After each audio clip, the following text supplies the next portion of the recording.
Olá, meus queridos irmãos, Deus abençoe grandemente vocês. Hoje eu venho falar sobre a graça, essa coisa tão maravilhosa a todos nós cristãos. E o objetivo desse vídeo é demonstrar que tudo que recebemos é pela graça, no começo, no trânsito e no fim. Do início ao fim, tudo que recebemos é pelo favor imerecido de Deus. E os textos que eu gostaria de usar para abordar esse tema são justo textos que, num primeiro momento, podem parecer ah, atribuir algum mérito ao homem e colocar a misericórdia, o perdão, como uma consequência a uma obra, a uma ação humana. E aqui eu quero demonstrar que, na verdade, até nesses textos, o que vemos é graça. O primeiro texto é o texto de Lucas, capítulo 7, a partir do versículo 37. Leiamos aqui, acompanhe na sua Bíblia, ainda que seja um trecho curto, acompanhe na sua Bíblia. Não julguem e vocês não serão julgados. Não condenem e vocês não serão condenados. Perdoem e vocês serão perdoados. Deem e vocês receberão dádivas. O outro trecho, muito parecido, é o trecho de Mateus, capítulo 6, a partir do versículo 14. Pois se vocês perdoarem os outros pelas ofensas cometidas por eles, seu Pai Celestial também os perdoará. Mas se vocês não perdoarem os outros pelas ofensas cometidas, seu Pai Celestial não perdoará as ofensas de vocês. Como eu disse, num primeiro momento, esses textos parecem trazer uma obra humana, em algum nível, como uma necessidade para recebermos perdão, para recebermos misericórdia de Deus. Você precisa fazer algo para você receber um favor divino. Você precisa agir assim para Deus agir assado. Você age assim, Deus te recompensa daquele jeito. Se você não age assim, Deus não te recompensa. E, na verdade, é exatamente assim. Mas eu gostaria de demonstrar que, mesmo aqui, alguns podem pensar: não, mas a gente não pode condicionar a misericórdia, o perdão de Deus a obras humanas, a atos humanos, porque esses atos, essas obras, não justificam o indivíduo, não geram ao indivíduo um crédito da parte de Deus, digamos assim. E é exatamente esse o ponto. Primeiramente, para demonstrar que tudo isso é graça, eu digo que o homem natural, em sua natureza caída, totalmente depravada, é incapaz de viver uma vida misericordiosa, uma vida piedosa. Então, já no começo, o indivíduo só tem a capacidade de perdoar e de ser misericordioso pela graça de Deus. Isso é só o começo. E eu parei na capacidade. Não estou nem entrando na ação em si. Porque às vezes nós temos a capacidade, mas não temos a ação. Mas já no começo, na raiz, é graça divina. Porque o homem não tem isso como parte da sua essência. Segundamente, observamos que o seguinte: perdoar não gera em Deus a necessidade de nos retribuir. Novamente, agirmos da forma correta não gera em Deus uma obrigação de nos recompensar. Em outras palavras, Você fez o que é certo. Se Deus te recompensar, ele continua sendo Deus. Se ele não recompensar, ele continua sendo Deus. Se ele recompensar, ele continua sendo santo. Se ele não recompensar, ele continua sendo santo. Se ele recompensar, ele continua sendo justo. Se ele não recompensar, ele continua sendo justo. Porque, contextualmente aqui, dentro desse contexto aqui, perdoar, ter misericórdia, dar, né? Voltando lá ao que foi falado em Lucas, é apenas a nossa obrigação. Cuidar dos famintos, dos necessitados, perdoar o irmão que erra conosco, o familiar, o amigo, é apenas a nossa obrigação.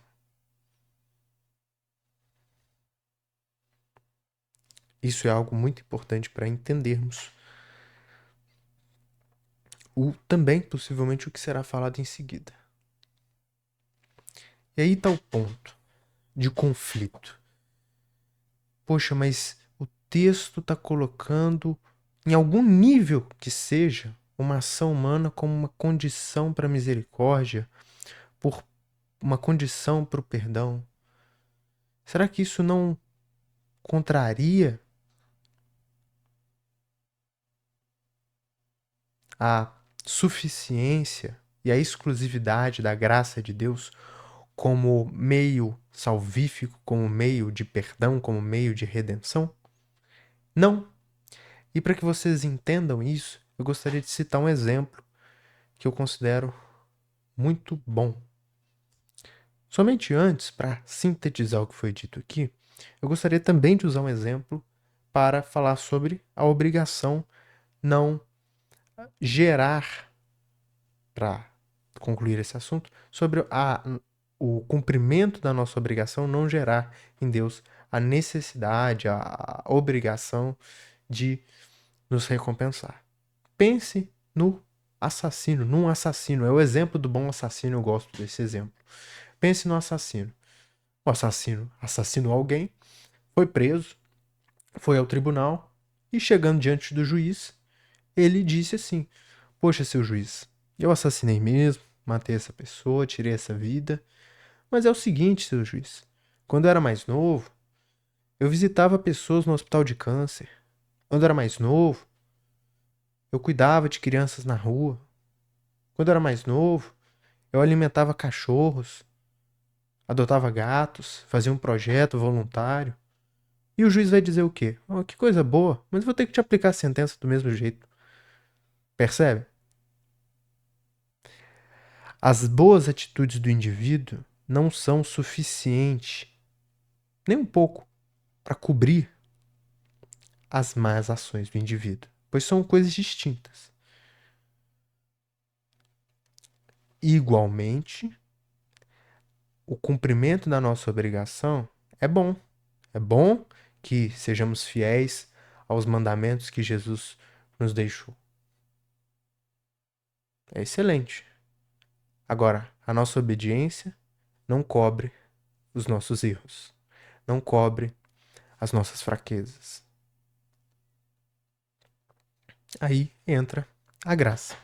E prosseguindo ao próximo exemplo que eu gostaria de dar, que acredito que seja o mais importante, e volte ao contexto aqui do que estamos falando, para que vocês entendam esse exemplo. Pensem numa criança. A criança queria uma boneca. Só que ela não tinha dinheiro. É uma criança, muito novinha. O que ela fez? Ela sabia que existia o dinheiro. Ela foi lá, pegou uma folha de papel, cortou vários pedaços, fez uns desenhos ali. Em um pedaço ela escreveu 5, no outro escreveu 20, no outro escreveu 50, no outro escreveu 100. Fez o desenho igual uma notinha de dinheiro. Foi lá no comerciante e falou: ô seu comerciante, eu quero comprar essa bonequinha aqui, você me dá? E mostrou as notas do dinheiro que ela fez. Obviamente, aquele dinheiro não vale nada. Não há bônus algum ao comerciante aceitar aquele dinheiro, no sentido de que aquilo ali não vai cobrir os custos que ele teve com a boneca. Aquilo ali não é suficiente para pagar pela boneca em nada. Aquilo não tem valor. Poderíamos até tentar pensar centavos por conta do papel e tal, mas ninguém vai comprar um papel cortado e desenhado por uma criança. A criança teve o ato, houve um ato ali. Ela fez e tal, mas aquilo não tem valor para comprar uma boneca. Mas o comerciante deu umas boas risadas e foi lá e decidiu aceitar o dinheirinho dela e dar a boneca. Se a gente for olhar a rigor, não, peraí, para ele dar a boneca, então teve uma coisa humana ali, teve uma troca. Oh, não, não, aí que tá o ponto.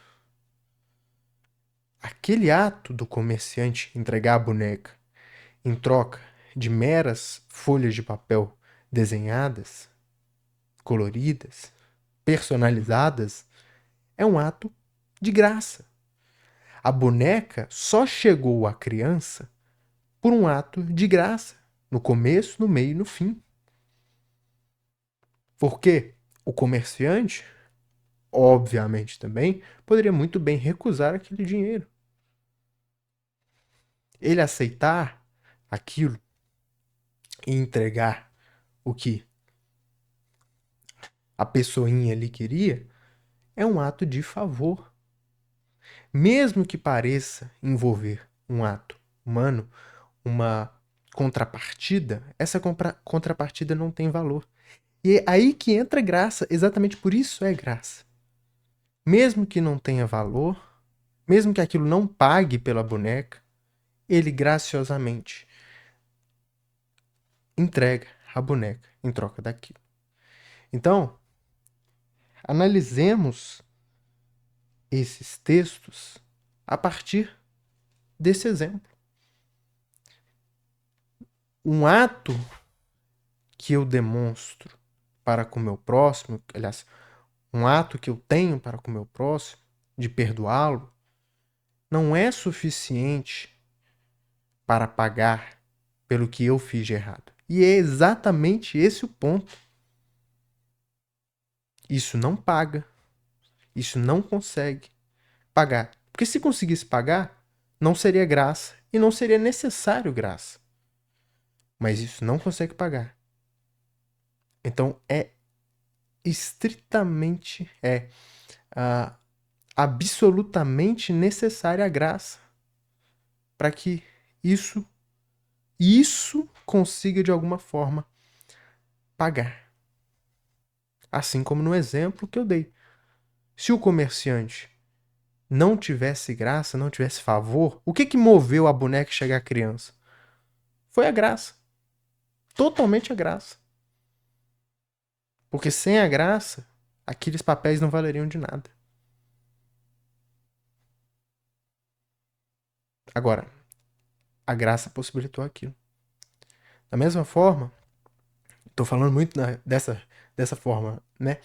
Mas, da mesma maneira, para trocar aqui, Deus vê o nosso perdão em relação ao outro, e mesmo que esse perdão seja apenas a nossa obrigação, seja apenas o cumprimento do nosso dever, e não tenha a menor capacidade de pagar pelos nossos erros, Deus graciosamente nos perdoa por termos perdoado.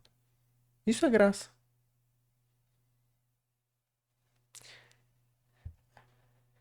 E nisso resolvemos o problema inicial. Se entendemos, primeiramente, que o ato do perdão, o ato da misericórdia, o ato da piedade, da caridade, todos esses atos só são possíveis mediante a capacitação divina, mediante a própria graça, então não há como atribuir isso, essencialmente, como um mérito humano. Então, já desde o começo, não existe troca aqui. Não existe eu fiz bem, então eu tenho que receber bem. Então eu vou receber bem porque eu fiz bem e porque, de alguma forma, isso é necessário. Já não existe desde o começo. E indo mais além, mesmo sendo algo iniciado na graça, e mesmo que nós tenhamos essa ação por algo possibilitado por meio do favor de Deus, isso não gera em Deus a obrigação de nos retribuir. E é exatamente esse o ponto. Graça. Por que ele retribui? Graça. Favor.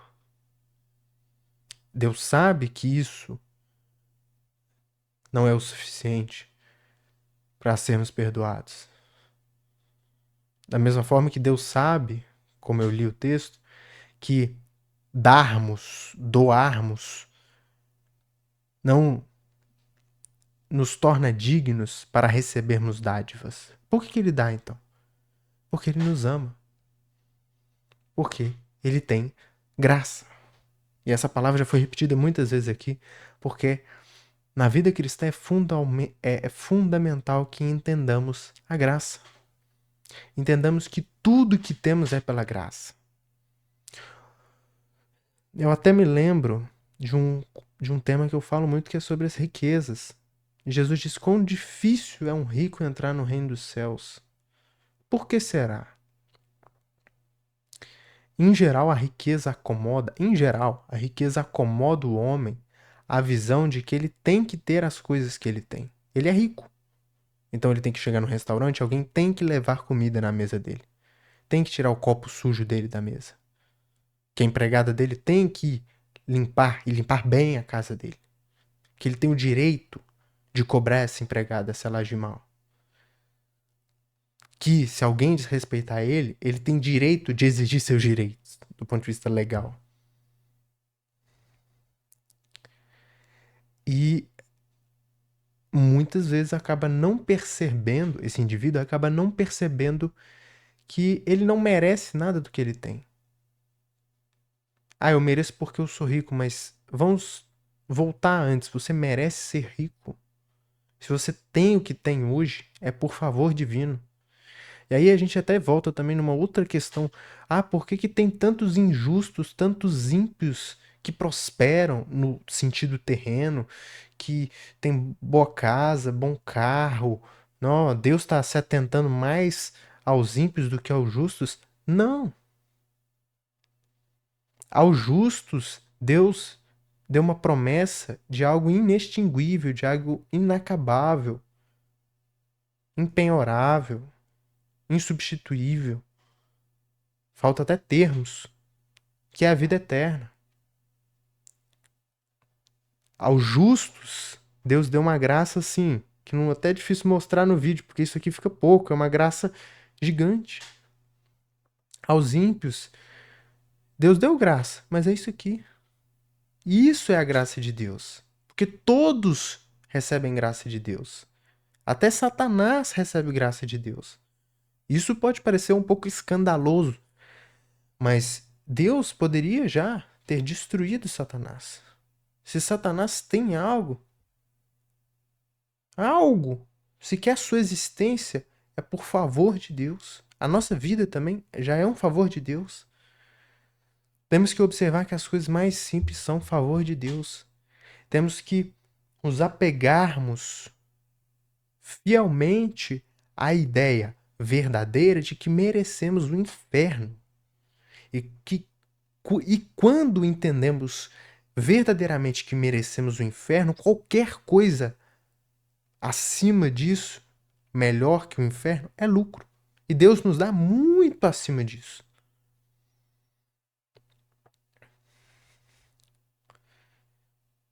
E entender tudo isso nos ajuda a sermos humildes. Não olhando agora, não somente, eu falei da questão material, mas da questão espiritual, entendendo tudo que eu trouxe aqui. Se você é uma pessoa amorosa hoje, não é porque você é bom, é porque Deus possibilitou você ser amoroso. conforme João nos ensina. Nós amamos porque ele nos amou primeiro. E não é porque a gente viu o amor dele, achou legal e a gente aí passou, de alguma forma, a ser amoroso. Não, ele nos tornou amoroso. O amor dele nos transbordou em nós, de forma que conseguimos dar esse amor, mostrar esse amor, levar esse amor. Se você é uma pessoa piedosa hoje, não é por mérito seu, é porque Deus possibilita que você seja piedoso. Se você opera dons miraculosos, dons de cura, de profecia, de línguas, o que for, não é porque você é maior do que qualquer outra pessoa. É porque Deus possibilitou que você operasse isso. Inclusive terão aqueles que operarão milagres, profetizarão, mas para entrar no reino de Deus, não serão capazes, serão colocados para fora. Então, tudo é graça de Deus. Tudo é favor de Deus. Você ter água para beber não é porque você merece. Você não merece água para beber, você merece passar sede. E eu também. Você merece passar fome, e eu também. Você merece sofrer, e eu também.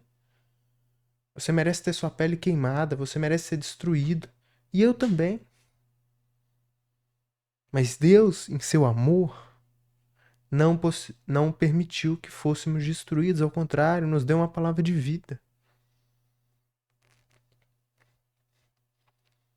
Estamos aqui para exaltar a graça de Deus.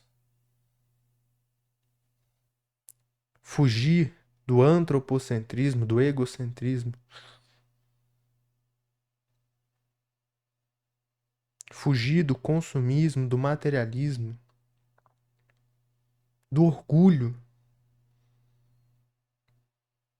Muito nós falamos a respeito dos pecados sexuais e são realmente desafios que, como cristãos, enfrentamos, mas um problema gravíssimo que também enfrentamos é o orgulho. É pensarmos que somos alguma coisa.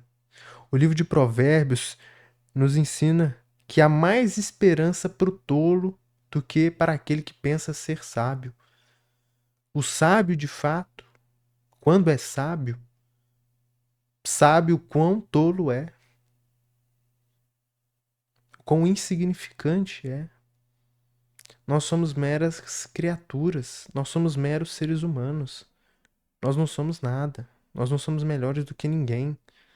Não ache que você é especial, você não é especial. Você é uma pessoa qualquer. E essa mentalidade parece uma mentalidade pobre, uma mentalidade baixa, porque o mundo tem uma mentalidade orgulhosa. Por isso que o mundo vê a mentalidade pobre como algo ruim, enquanto Jesus diz: abençoados os pobres em espírito. O mundo vê a simplicidade, a humildade, a modéstia como coisas ruins. Nós devemos ver como coisas boas. E Deus dá essa graça para que vejamos como coisas boas. Novamente, pessoal, tudo se resume à graça de Deus. O objetivo desse vídeo é exaltar o Senhor Jesus, a sua graça, a sua misericórdia. Porque ninguém é digno de nada que não seja Ele. E se alguém tem algo, glória a Deus por isso. Devemos nos alegrar no Senhor, devemos ser gratos em todas as situações. Porque até mesmo os sofrimentos que Deus nos permite passar nos mostram quão ruim é o pecado, porque nos fazem lembrar que o sofrimento é consequência da oposição à vontade de Deus, que é o pecado. Então, se você passa por uma doença, seja qual ela for, seu filho, seu parente, se você passa por um luto, por uma dor, seja emocional, espiritual, física mesmo, aproveite esse momento para perceber que isso tudo é uma consequência do pecado. Não estou querendo dizer que você adoeceu hoje é porque você cometeu o pecado ontem. Não necessariamente é isso. Agora, olhamos para a humanidade como um todo, o pecado como um todo, a doença como um todo, o sofrimento como um todo. Esses últimos estão ligados. Assim como uma pessoa tem suas características, e quando você decide voluntariamente ser amigo dessa pessoa, você decide voluntariamente ser namorado dessa pessoa, ser noivo dessa pessoa, você aceita as características que, de uma forma ou de outra, vêm com ela. Ah, ela é assim, é assado, ele é assim, ele é assado. O pecado, quando entrou no mundo, veio com suas características: trevas, sofrimento, tormento, aflição. E por que o sofrimento é bom? Tanto porque ele nos mostra o quão é ruim ir contra a vontade de Deus, naturalmente é ruim ir contra a vontade de Deus, tanto quanto o pecado nos mostra do que Deus nos livrou. Porque certamente, se você passa um sofrimento no dia de hoje, ele é muito menor do que o sofrimento que você passaria no inferno. Então, se você sofre hoje, aproveite para lembrar que Deus te livrou de algo muito maior. De verdade, não de uma forma distante, mas pense nisso e viva de acordo com essa mentalidade. E,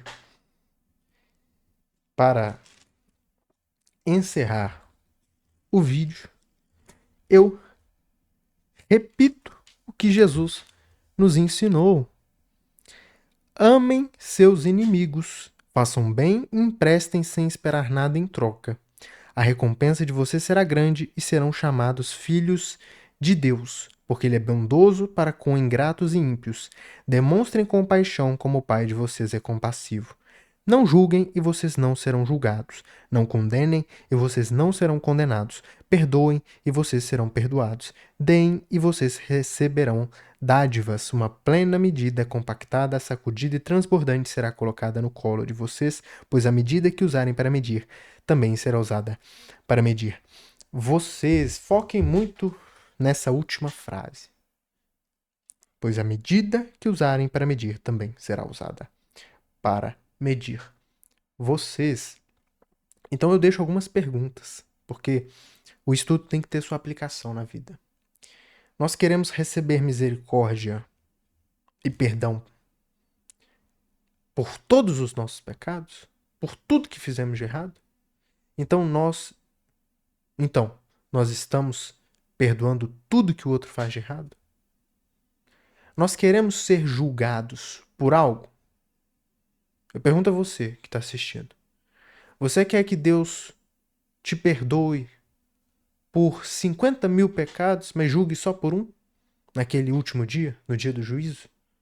Não, você quer que ele não julgue nenhum. Você quer que ele não julgue você. Então, nunca julgue o outro. Se você passar uma necessidade, você vai querer que alguém te acolha, te acuda dentro das suas possibilidades? Então você está acolhendo e acudindo quem está precisando hoje, seja com o seu tempo, a sua atenção, o seu dinheiro, os seus bens, o seu conhecimento, a sua sabedoria, os seus dons, não somente os dons espirituais. Novamente, pois a medida que usarem para medir também será usada para medir vocês. Honra e glória a Deus. Eu me despeço aqui, saiba que eu amo vocês e declaremos o nosso amor uns pelos outros, pois é pelo amor que vivemos e pelo amor que recebemos a graça. Um grande abraço a todos. Tchau, tchau.